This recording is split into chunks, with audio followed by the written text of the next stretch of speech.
तुम सबका favourite Gojo अनसील नहीं होने वाला है। हाँ भाई, ये वाली बात ऑफिशियली सच है सीजन 3 के अंदर। बट एक मिनट, मैं यहाँ पे नहीं कह रहा कि वो सील ही नहीं होगा, टेंशन मत लो, गोजो सील होगा बट सीजन 3 के अंदर नहीं होने वाला अनसील, क्योंकि सीजन 3 बहुत जल्दी खत्म होने वाला है। उसके पास 5 एपिसोड ही रह गए और यहाँ पर वो एंजल को ढूंढ के गोजो को अनसील नहीं कर पाएंगे। बट हो सकता है कि जो लास्ट का एपिसोड है उसके हमें आखिरी के 5 मिनट के अंदर हमें गोजो साइड से अनसील होता हुआ दिख जाए, बट सिर्फ थोड़ा सा ही, क्योंकि पहले इस चीज के चांसेस ही नहीं थे कि यहाँ पे गोजो सीजन 3 के अंदर देखने भी वाला है। बट गेगे हाकोतामे ने जो नया आर्ट स्टाइल बनाया था उसमें हमने देखा था गोजो और सुकुना की हमने इमेज देखी थी उसके अंदर। तो हो सकता है इससे मे बी कि हमें सीजन 3 के एकदम लास्ट में देखने को मिले गोजो अनसील होता हो, बट नहीं, बस हमें उसके वहां पर थोड़ी बहुत झलक ही दिखाई जाएगी। और जब गोजो अनसील नहीं हो रहा है तो तुम्हें याद है आखिरकार जब शिबुया में यानी कि सीजन 2 के अंदर कुछ कैरेक्टर्स ऐसे भी थे शिबुया के अंदर जिन्हें गोजो छू तो ही नहीं पाया था। सीरियसली भाई, गोजो उस टाइम पे अपने पूरे फुल पोटेंशियल में था और वो यहाँ पर इतनी बुरी तरीके से सारे लोगों को मार रहा था, बट यहाँ पे कुछ ऐसे भी कैरेक्टर थे जिन्हें गोजो छू भी नहीं पाया था। तो आखिरकार वो थे कौन, उसे जानने से पहले अगर तुम चैनल पे नए हो तो वीडियो को लाइक करके चैनल को सब्सक्राइब कर दो, क्योंकि हमारे चैनल पे जोजोत्सु से रिलेटेड बहुत सारी वीडियो आती रहती हैं। तो बिना ज्यादा टाइम खराब करे चलो वीडियो को शुरू करते हैं।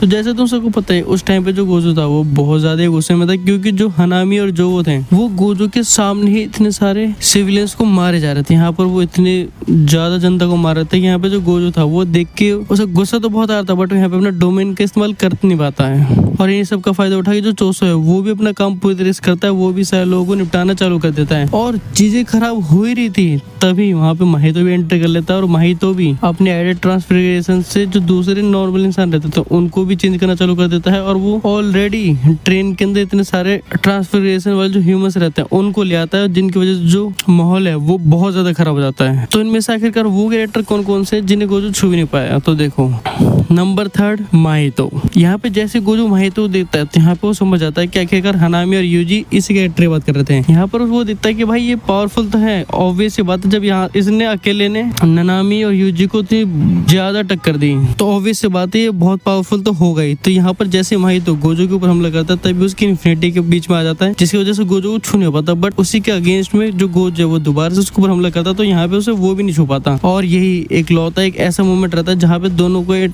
इंटरेक्शन एक दूसरे से होता है, नहीं तो उसके बाद कभी भी माहितो गोजो से मिलता ही नहीं है। Number 2 hanami. अरे नहीं यार, मैं तो मजाक कर रहा हूँ।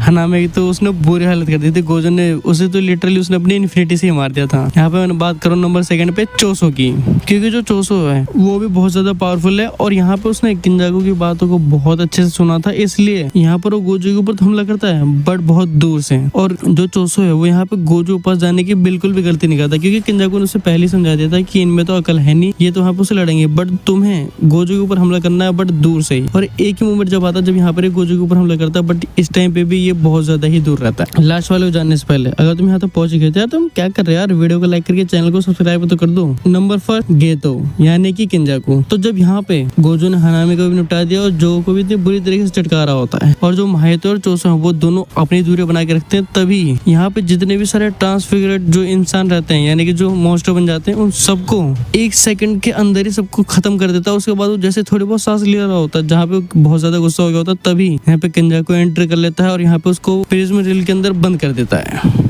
और इसी मोमेंट पे गोजो प्रिज्म रील के अंदर बंद नहीं होता अगर यहाँ पे जो किंजाकू है वो गेतो की बॉडी के अंदर नहीं रहता, तो इसलिए गेतो की बॉडी देख के जो गोजो है उसको पुरानी चीजें याद आ जाती है और यहाँ पे वो एकदम सुन्न हो जाता है। बस इतना ही टाइम चाहिए रहता है किंजाकू को गोजो को सील करने के लिए, और जो गोजो है वो लिटरली किंजाकू को छू तक नहीं पाता है। तो आज की वीडियो यही खत्म करते हैं। तुम्हें वीडियो पसंद आएगा, तुम्हें वीडियो थोड़ी सी अच्छी लगे तो वीडियो को लाइक करके चैनल सब्सक्राइब कर देना। मैं तो तुमसे अगली किसी वीडियो में, तब तक के लिए बाय।